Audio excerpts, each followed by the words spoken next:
नमस्कार साथियों, आज मैं आप लोगों के सामने मौजूद हूँ और मैं आज आपको बताऊंगा पंचायत चुनाव जो कि आ चुके हैं। अपने ग्वालियर ज़िले में 6 जनवरी को मतदान है और लगभग आज 24 तारीख को पंचायतों के सरपंचों को चुनाव चिन्ह मिल जाएंगे और आज से वो अपना प्रचार शुरू कर देंगे। लेकिन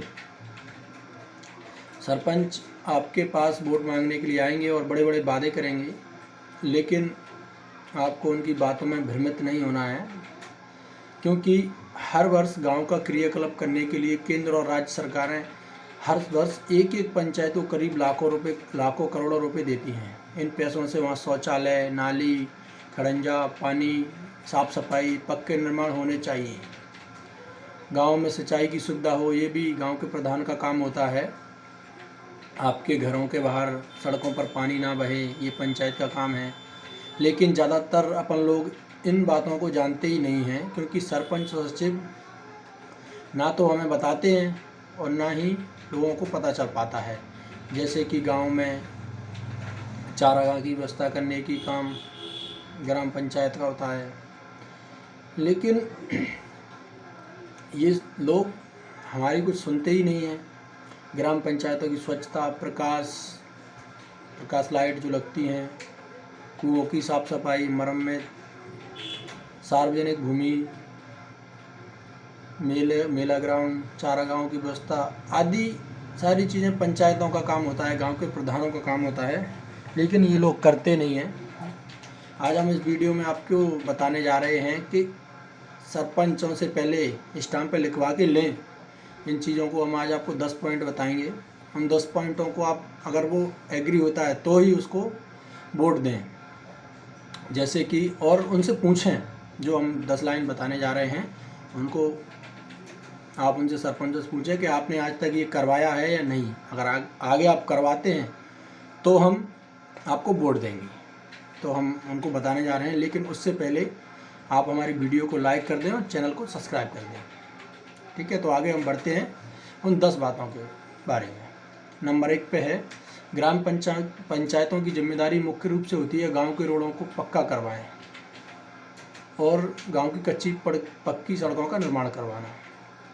लेकिन आप सरपंच से जो पूछें, जो वोट मांगने आए उससे, क्या आपने पहले आप सरपंच रहे हैं या रहेंगे, तो इन सड़कों का क्या होगा, इनको करवाएंगे या नहीं। अगर वो आपको लिख के देता है तो ही आप उसको सपोर्ट करें, अन्यथा नहीं।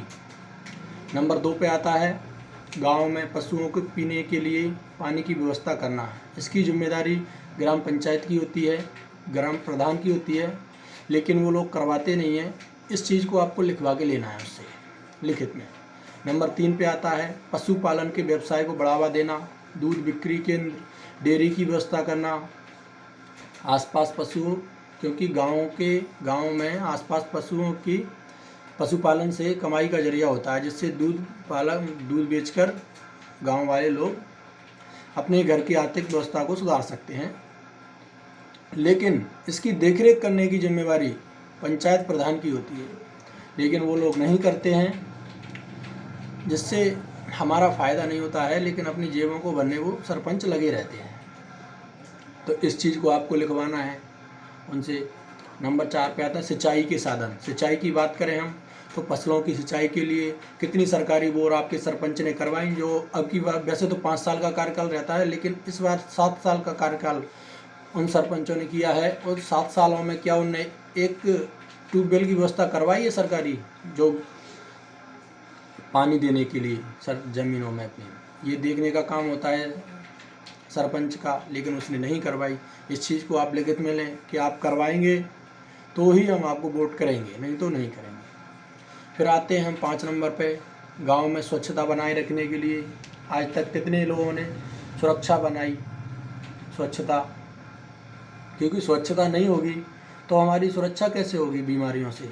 इसलिए ज़रूरी है कि गांव में नालियों की साफ़ सफाई करवाना, दवाइयों का छिड़काव करना, बहुत सी चीज़ें हैं, लेकिन ये साफ़ सफाई के बारे में आपको सरपंच से लिखवा के लेना है, उसके बाद ही उसको वोट करना है। नंबर 6 पे आते हैं, दाह संस्कार एवं कब्रिस्तान की रखरखाव की जिम्मेवारी पंचायत की होती है। लेकिन वहाँ पर सार्वजनिक लाइट का इंतज़ाम करना, पानी की व्यवस्था करना, चार दीवारी चारों ओर से जैसे आवारा जानवर ना आए उसमें, इन चीज़ों की जिम्मेवारी पंचायत की होती है। लेकिन क्या कोई सरपंच ने उसको करवाया है आज तक? अगर वो करवाए तो उससे लिखित में लें, उसके बाद ही उसको वोट करें। नंबर 7 पे आता है गांव में प्राथमिक शिक्षा को बढ़ावा देने के लिए समय समय पर जागरूकता रैली निकालना, लोगों को घर घर जाकर महत्व समझाना, ताकि वो अपने बच्चों को विद्यालय भेजें। और कक्षा 1 से लेकर 8वीं तक फ्री जो पढ़ाई होती है उसकी जिम्मेवारी सरपंच की होती है कि वो अपने गांव के बच्चों को निःशुल्क शिक्षा उपलब्ध करवाए। क्योंकि ये नेता लोग होते हैं, वो कभी ये नहीं चाहते कि आपका बच्चा पढ़े, क्योंकि पढ़ेगा तो आप वोट नहीं देंगे उसको, समझदार हो जाएगा, वो समझदार हो जाएगा तो उनकी नेतागिरी ख़त्म हो जाएगी। तो इस चीज़ों को अपने को ध्यान में रखना है और उन्हें शिक्षा के बारे में ज़रूर पूछें कि आप हमारे गांव के लिए विद्यालय खुलवाएंगे, निःशुल्क शिक्षा दिलवाएंगे, तो ही हम आपको वोट करेंगे। नंबर 8 पे आते हैं। अब विद्यालय तो खुल गया, शिक्षा भी उसमें अच्छे से चल रही है, लेकिन खेलों को बढ़ावा देने के लिए खेल ग्राउंड नहीं है। खेल ग्राउंड भी होना ज़रूरी है। अपने गांव के सरपंच से कहें कि खेल ग्राउंड बनवाएं हमारे लिए, हमारे बच्चों को खेलने के लिए। और जो लोग तैयारी कर रहे हैं वो रनिंग के लिए, उन्हें ग्राउंड की आवश्यकता होती है, लेकिन वहाँ ग्राउंड ही नहीं है तो रनिंग की तैयारी कैसे करेंगे? अब तैयारी नहीं करेंगे तो फिर एसआई में सिलेक्ट कैसे हो पाएंगे? सारी चीज़ों को अपने को ध्यान रखना है। तो सरपंचों से लिखित में लेना है कि भाई हम आपको वोट करने के लिए तैयार हैं, लेकिन आप हमारे लिए ये व्यवस्था करें।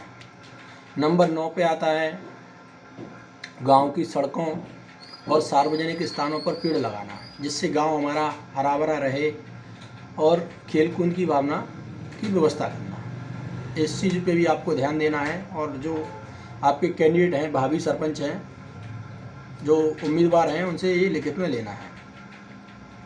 अब नंबर लास्ट पे आता है, नंबर 10 पे आता है आंगनवाड़ी केंद्रों को सुचारू रूप से चलाने के लिए मदद करना। जो आंगनवाड़ी केंद्र हैं आपके यहाँ गांव में, हर गांव में होते हैं, किसी गांव में 4-5 ऐसे होते हैं ज़्यादातर, पर होते हैं, एक ना एक तो रहता है। तो आंगनवाड़ी केंद्रों को सुचारू रूप से चलाने में मदद करना। ग्राम पंचायत स्तर पर किशोरियों व गर्भवती महिलाओं के स्वास्थ्य की जिम्मेदारी आंगनवाड़ी कार्यकर्ताओं की होती है, लेकिन आंगनवाड़ी कार्यकर्ता सही ढंग से काम कर रही हैं या नहीं कर रही हैं, इसकी जिम्मेवारी सरपंच की होती है, गांव प्रधान की होती है। तो मेन जिम्मेदारी यही है कि उसे अपने गांव की आंगनवाड़ी केंद्रों को चलाने में मदद करना है। अगर वो इन 10 चीज़ों को जो मैंने अभी बताई, इनको लिखित में आपको देता है, तो ही उसको अपना सरपंच चुनें, क्योंकि ये लोग लाखों करोड़ों रुपए का भ्रष्टाचार करते हैं। और मैं आपको एक चीज़ और बता दूं, जो आपके गांव में एक सरपंच रह चुका है, 5 साल का कार्यकाल उसने कर लिया है। अब की बार तो 2021 में तो 7 साल तक हो गया, क्योंकि 2014 में चुनाव हुए थे, अब 2022 में है जनवरी में, तो 7 साल का कार्यकाल पूरा कर चुके हैं ये लोग। और वही लोग अब दोबारा वोट मांगने आते हैं, तो उन्होंने पहले कार्यकाल में बोलेरो और स्कॉर्पियो खरीदी हैं। अब वो कार्यकाल से अब की बार अगर सरपंच चुने अपन ने और उनने कोई काम नहीं कराया, तो वो स्कॉर्पियो से फॉर्च्यूनर की दौड़ में है, आपके क्षेत्र के विकास के लिए नहीं है। तो आपको ध्यान देना है, क्योंकि अपन लोग कब तक इनको वोट ही देते रहेंगे? अपन अपने काम करवाएं। और इससे ज़्यादा अगर आपको ऐसा लगता है कि इस वीडियो में कोई कमी है, तो आप मुझे कमेंट करके बता सकते हैं, और अगली वीडियो में हम इसको उस चीज़ के बारे में बताएंगे आप लोगों को। धन्यवाद। जय हिंद, जय भारत, जय सरपंच चुनाव। पर अपने सरपंचों को ज़रा देख के बनाना है सरपंच, जो हमारे काम में आए, ना कि वो अपना पेट भरें। स्कॉर्पियो से लेके फॉर्च्यूनर तक की दौड़ में हैं वो लोग, इस बात का याद रखें आप। धन्यवाद। जय हिंद, जय भारत।